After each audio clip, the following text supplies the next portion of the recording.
Yo, what's going on, peeps? Back again with another vid. I'm telling you, man, we working every day. Well, me, I'm by myself doing this every day and going to work, still putting up vids for you guys to watch. Feel free to drop your opinions in the comments, I'd appreciate it. But today is the preview for Spurs v Burnley. Now, we had some heroics in the Europa, 4-0 win, comfortable. Dele had the game of his life. Bell looking like he's coming to form. We rested all our big players. There's no Kane, no Son, no Lloris. Unfortunately, we rest Sanchez. I'm hoping he's not coming in on Sunday, but Ndombele, Højbjerg, all the men didn't play, were not needed. He was able to put on the youth and give them a run, so big up them. Scarlett, all the men there, Tavernier and John, big them up. But now it's back to business, back to work, back in the league. Burnley, always a difficult team to break down. Sean Dyche has got them well drilled. They defend well. They got Tarkowski in there. And he's the main man in there. If he's having a good game, then usually the ones around him usually having a good game as well.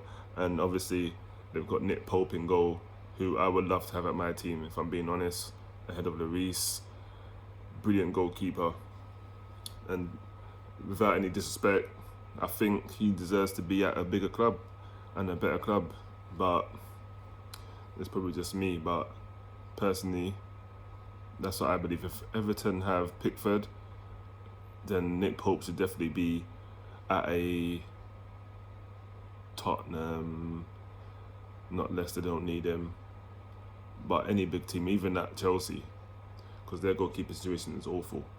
But he definitely deserves a look in now. He's been consistent, and he should be in the England team, and he should definitely be ahead of Pickford. But as always, we know we're gonna have a hard game. They're physical. They've got Chris Wood, Harvey Barnes. No, not Harvey. He's at Leicester. Ashley Barnes. Them two and Rodriguez. If they come up against Sanchez and Dyer, I'm gonna be nervous for 90 minutes, and I don't want to have to go work on Monday and have to just listen to this result if we lose. So we need to go with Alderweireld in there. I don't know where Roden is, but if you're gonna not play Roden, you need to put Alderweireld in there. And if you're gonna put Sanchez or Dyer, you can't have them both. It's got to be one or the other, and they have to be with Alderweireld because he's the glue in that defense. He's the one that doesn't usually switch off, and he's definitely the better defender out of those three. I say out of all our defenders, he's the best one. Alderweireld, then I say Roden, then I go Dyer, then I go Sanchez, in that order. But we need to cut the gap between West Ham, who are 9 points clear, and they go to Man City, which is a chance for us to cut the gap, because I don't see Man City losing to West Ham. Even though West Ham have been in a good run, they're the informed team, them and Man City in the league, but I just don't see them ending Man City's winning streak. If I'm honest, I don't even see them getting a draw. I don't see nothing but a Man City win. But again, we shouldn't have to worry about everyone else. We should be there or thereabouts. We shouldn't be where we are. Our team is too good to be down in 9th place. Leeds are behind us. This is how bad it is. Their first season in the league, and they're playing better football, and they're literally 1 point behind us. So that just shows you how far we've fallen. Usually we're battling for top 4. Or time we have title race, but it ends in about March, April. But now we're not even close. So it just shows that we're not on the best run, not the best of form. But these men have to pick up and put in a shift. Most of our players have rested, so there's no need why they should be looking lethargic. They should be on goal, and we're at home as well. I don't want us to play like we're an away team against Man City. I want us to play that we're at home and the fans are there. And if the fans are there, we're not going to be happy watching us sit back and just get peppered and try and counter. Obviously, there's going to be times when Burnley have the ball and you need to counter, but I want to see us on the ball, knocking it about, getting between the lines, and punishing them. Like I know we can, but again, it just depends what Mourinho's tactics are going to be on the day. I don't know. He probably don't know. He probably just decides on match day, hour before kickoff, this is what we're going to do. This is why they probably look confused at times. But anyway, this is a must win if we want any chance of getting top four. So it is what it is. A point ain't good enough, and a loss definitely is not. If we lose or draw, it's done. Definitely Europa League is the way forward now. But let's get into the 11. As always, between the sticks, Hugo Lloris. Last time out, I believe he done alright, I guess. Didn't have much to do in the West Ham game second half, but he still conceded 2 goals somehow. But it is what it is, and again, he's the best goalkeeper we have, so he just walks right in regardless of how poor he is. He has to get in. On the right, I would like to see Tanganga. If Ori is fit, he needs to come in. But I can't help but think Doherty might come in if Ori is injured. I don't think Mourinho will play Tanganga out there because he took him off at half time against West Ham, so I don't know. But for me, if Ori is not fit, I guess it's going to have to be Doherty. Centre back pairing has to be Alderweireld, and I know it's not going to be Roden, so I would say Alderweireld and Dyer. Now I don't really want Dyer in there, but I know Mourinho's not going to pick Roden, so there's no point me putting him in my 11. I know he's not going to get in it, so I'm just going to go with someone I know who's likely to be in it. It's either going to be Sanchez or Dyer, but I'm going to choose Dyer because he's a little bit better than Sanchez, so that's why I'm going with in the centre-back pairing. And on the left, my guy has been a revelation since he's come in. We've actually seen some attacking and good crosses coming from the left-hand side from our wing-back, and that is Reguilon. He comes in for me, no-brainer. Ben Davis, he done well in Europa League, but this is different now. This is a different type of team, more physical, and we need someone quick and athletic, and that's Reguilon. So he comes in.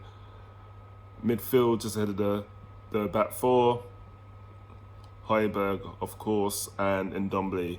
Easy. No-brainer.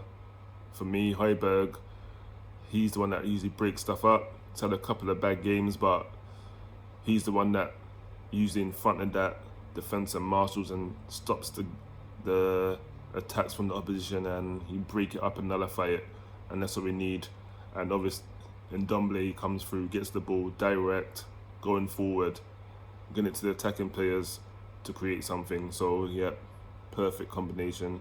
We don't need Harry Winks going back or Sissoko trying to dribble knowing that he's got no ability and the first touch of a trampoline and just can't pass a ball point blank. And this is the tricky one because Dele had a brilliant game. Best game I've seen him have this season. Even when Mourinho was giving him a little run, even when Mourinho first came, I don't think Dele played as good as he did against Wolfsberger. Even against West Ham when he had that good game.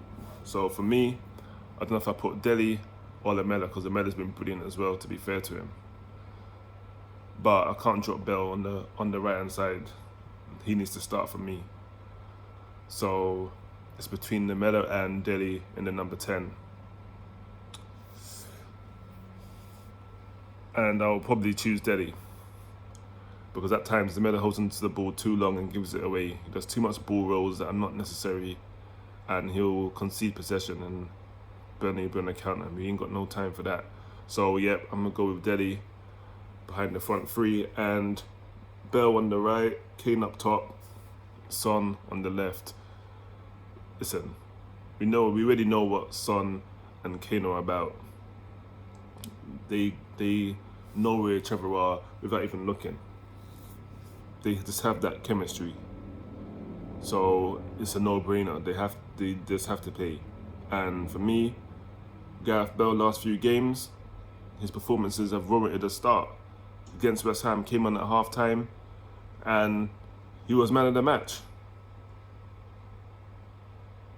So, and again, he came on against Wolfsburg 5 minutes later. First time shot, left foot, that wand, top bins. He wants to start ahead of Lucas. I don't want to see Lucas, with all due respect. I don't want to see him. If he goes with Lamela, I wouldn't be mad, but I would be disappointed because I'd rather see Bell. But I wouldn't be furious, like, oh, what is this? This is an outrage. But it is what it is. I would stick Bell up there. But if Marina goes for Lamela, I wouldn't be mad either. But my first pick got to be Gareth Bell for me. Lucas, I don't want anywhere near that team.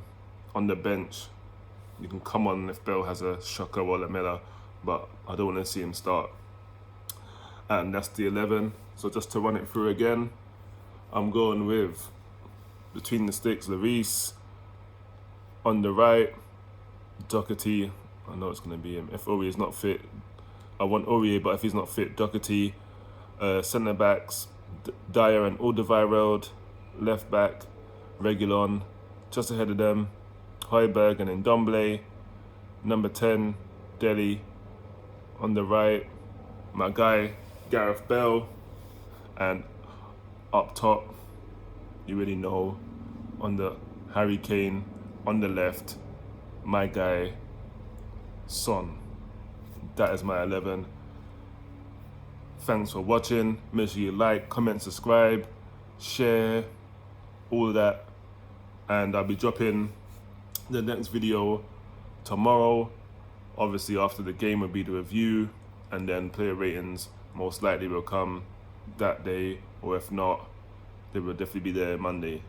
So there'll be no later than Monday, the player ratings. But it's an early kickoff. I think it's 2 o'clock kickoff, so possibly maybe after the Arsenal game I might drop the player ratings, but we'll see how it go. If not, it will definitely be Monday. But you know the drill.